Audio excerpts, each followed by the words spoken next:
Standard president for all. And, well, that is what is required of a president, for him to basically be a president for those who voted for him and even those who did not vote for him. Given the kind of divisive election that we had, the president there was sworn in yesterday in a ceremony that was full of pomp and color. 300 million shillings worth of a ceremony took place yesterday.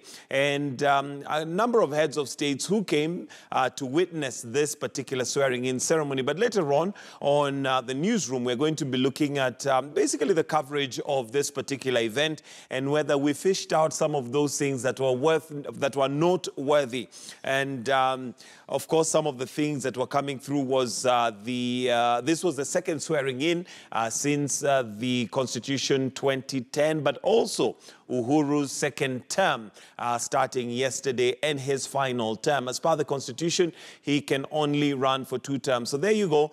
President for all is the headline, and Uhuru begins his final term with the promise to unite divided Kenyans and to spur growth and enhance well-being of people in a solemn ceremony where he vowed to serve all fairly and equally. And of course, one of the things that we as members of the Fourth Estate are required to do is to ensure that some of these words just don't drop to the ground and are forgotten, but rather over time we put checks. Now, traditionally, we do know that most governments that come into place do give themselves 100 days where they basically give some of the things that they're going to have done with those 100 days. We're yet to hear what Jubilee government has given in their 100 days in power in their second term. However, we do know that starting January, one of the promises that they made as they were campaigning is to ensure that there is free primary and secondary education.